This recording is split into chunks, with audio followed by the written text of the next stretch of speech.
Star Wars is basically my life and breath. I mean, it's Star Wars is my earliest childhood memory. It's the exact reason why I got into the film industry, all that kind of stuff. It's the most precious thing in the world to me. But I mean, we all can agree it's in a bit of a precarious spot, right? I mean, can we at least agree on that? Some would say it's much worse than that. Some say it's a little better, but I think we can all agree it's in a bit of a precarious spot. So the question that got brought up to me is, well, what would you say the things that are Star Wars needs to do moving forward to try to get everybody back on board and to get people back on board? And that is specifically the topic of today's Mint Mobile Hotline question of the day. Listen, if you guys got a question or a topic for our show and you'd like to hear your voice on our show, go ahead and call our Mint Mobile Hotline anytime 24/7 at 951-268-4259. We pick one or two questions out every day, and today's is specifically about what does Star Wars need to do right now? Check it out. Hey, John, this is Matthew from Palm Springs, Florida. I was wondering, you did a list of the 10 things wrong with the MCU right now and the 10 things that James Gunn needs to do with the DCU moving forward. I was wondering, since you think that Kathleen Kennedy is on her way out by the end of the year, what would be like your 10 things or your number of things that you would advise new leadership to do with Star Wars once they get into the position? All right, Matthew, thanks a lot for calling that in. And yeah, I think there are a couple of what I would say the 5 pillars, philosophical pillars, I think they would need to adopt moving forward to try to get the vast majority of people on board with Star Wars. Now, again, look, at the end of the day, the main thing is make great movies. Like we said with the James Gunn topic, that's obvious. We don't have to mention that. The number one thing is just make great movies. That's hard. But what are some things philosophically that they need to do? All right, let's go over and take a look at this. The first thing, and I think all of us in the world would agree with this, the first thing they need to do is have a frickin' plan. I mean, that's really where everything fell apart with the new, listen, the new Star Wars got off to a great start. The Force Awakens, not everybody loves it, but most people loved it. Broke the all-time box office record for biggest domestic box office in history. I don't think that record's ever going to be broken. I loved it. Like I said, me and Schnepp would go watch it almost every afternoon because we were right across the street from the AMC Burbank 16. But you can get away with one movie when you don't really have a plan. Eventually, it starts to catch up with you. And you could see the cracks in the armor in the Last Jedi. Overall, I still like The Last Jedi, but I had some significant problems with it, many of which came from the fact that they didn't have a plan. And then by the time you got to The Rise of Skywalker, forget about it. I mean, you can just tell, what was the point of everything? Is they had absolutely no plan. They were winging it the entire time they were doing it. And it ultimately, like I said, you can get away with it for maybe a movie or a bit, but eventually it catches up to you, and it caught up to them.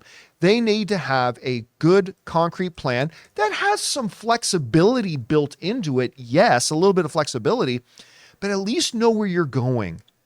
Because I guarantee you, when they were shooting The Force Awakens, ain't nobody on that set, including J.J. Abrams, thought this Rey character was Palpatine's granddaughter. No way. Anyway, have a plan. And I think everybody can agree with that. The second thing I think they need to do, and that's move forward. What do I mean by that? Listen, I love the original trilogy of Star Wars. I really liked Rebels. There's so much about Star Wars that I love, but move on.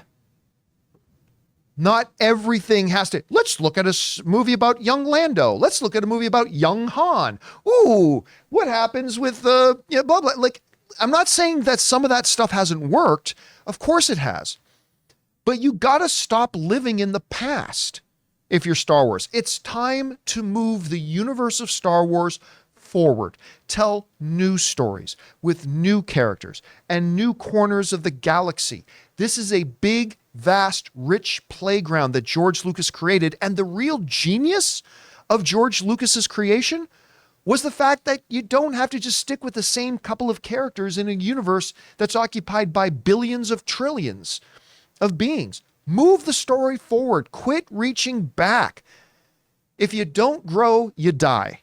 And I think at some point here, and I'm not saying never do some kind of an anthology look back kind of story. I'm not saying that. But in general, you got to get out of the 1970s, okay? It's time to move forward, move this thing forward. All right. The third thing that I would suggest, and again, I think most people would agree with this. While not everything in Star Wars needs to be about lightsabers, make sure you include the Jedi, even as you move forward. Whether it's the new breed of Jedi, whatever, I think one of the big, magnificent, imagination-inspiring things about Star Wars always has been the Jedi, has been the lightsabers and fight. That is so built into the DNA of Star Wars. Move forward, yes, but this is a part of that universe. Tell new ways of telling these stories, bring in new characters that we have. Whether it's a result of a new Jedi Academy that Rey establishes, or maybe some of the younglings that Luke worked with that then went off, or I don't care. I don't know how. But Jedi, in some way, somehow have to be a part of that, because that's part of the big imagination of Star Wars for a lot of people. All right. The fourth thing I would say they need to do is take advantage of the vast universe. Just like I say, DC every once in a while should make some movies that are outside of their cinematic universe. Like Joker is outside of the cinematic universe. Matt Reeves' The Batman is outside of a cinematic universe. I think every once in a while, if they have some main story going on in Star Wars, don't forget to go way out somewhere in the farthest reaches of even the Bespin system and the ninth planet on the outer rim of that system, and some story that's going on there. Take advantage again. This goes back to the idea of use this whole idea of this vast universe you have that George Lucas created. Go and tell some great human stories, but in this wonderful Star Wars context. Take advantage of the vast universe. And the fifth thing that I would say this is have diversity in scale.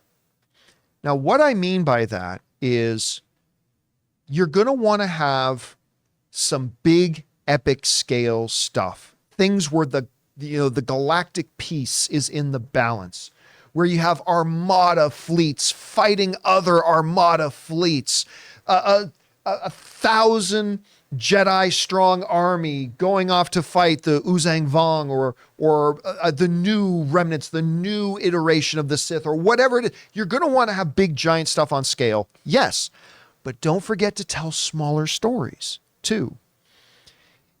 Andor, while it's about really the establishment, the background, the underpinnings of what led to the rebellion, it was a very small scale story. It's kind of following these little individuals going around and their interactions that they're having.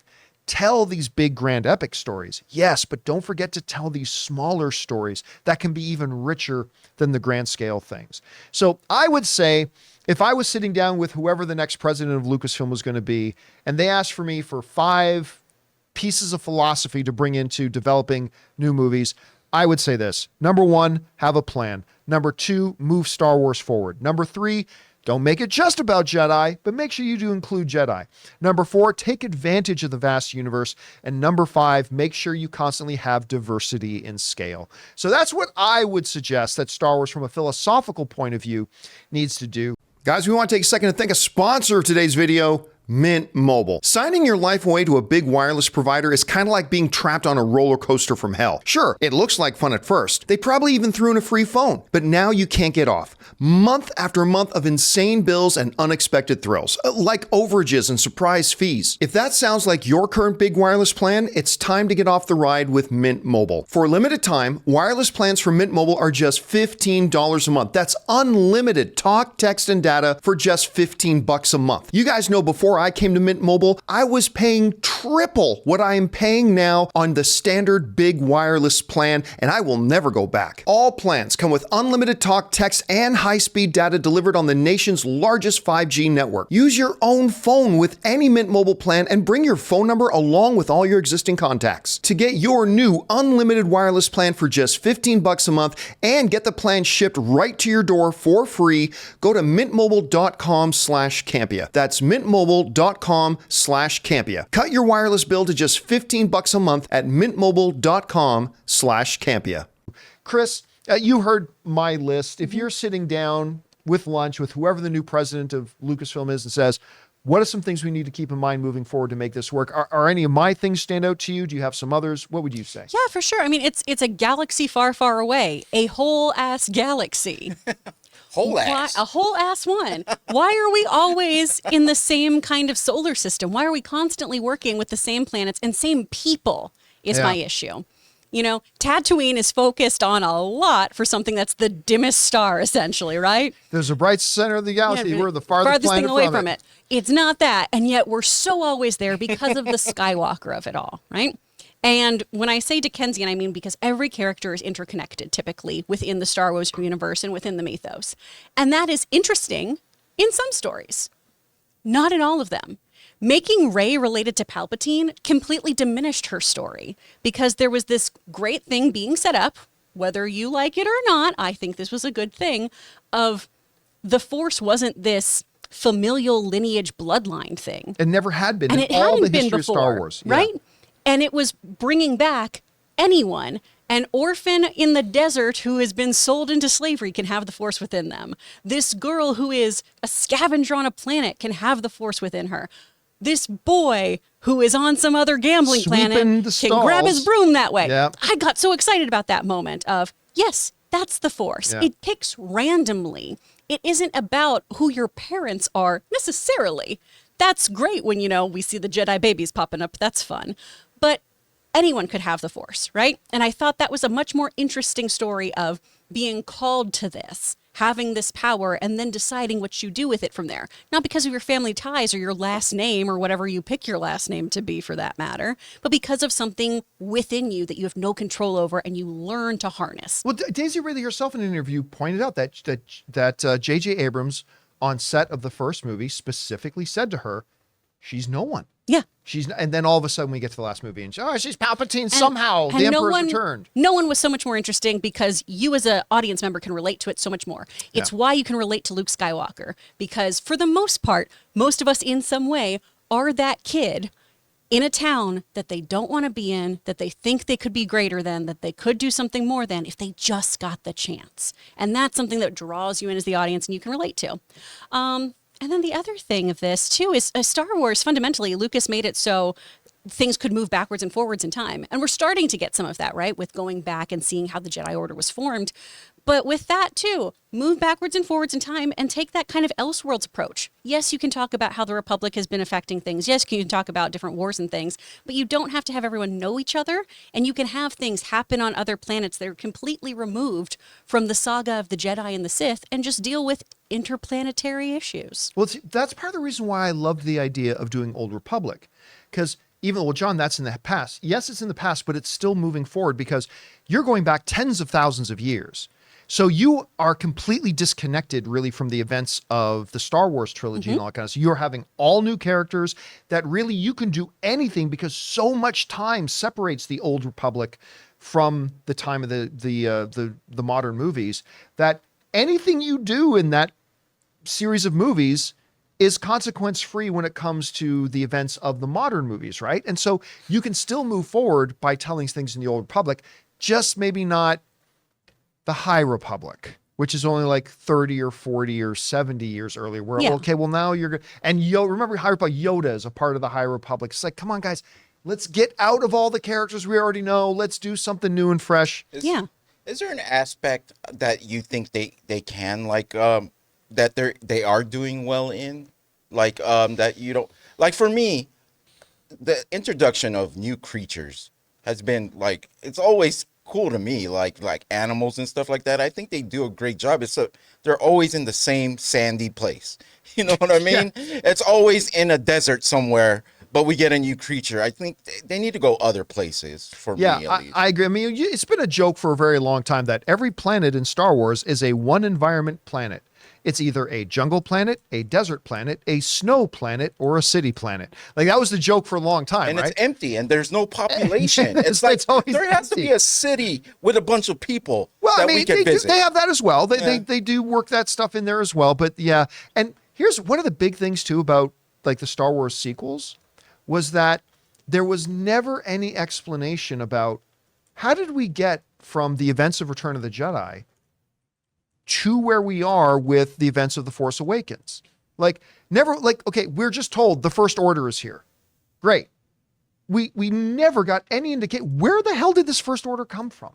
Now, later on, they covered that in one of the Princess Leia books. It was called Bloodline, and they covered that a little bit. But I mean, Anyway, there's been so many mistakes. We could go on all day, but we're not going to do that. You can. Hey guys, thanks so much for watching this video. Make sure you like the video, leave a comment, and subscribe to our channel. And don't forget, we have a daily podcast called the John Campea Show podcast, available on Apple Podcasts, Spotify, or your favorite podcasting app of choice. Go and subscribe to it today so it'll be there when you need it.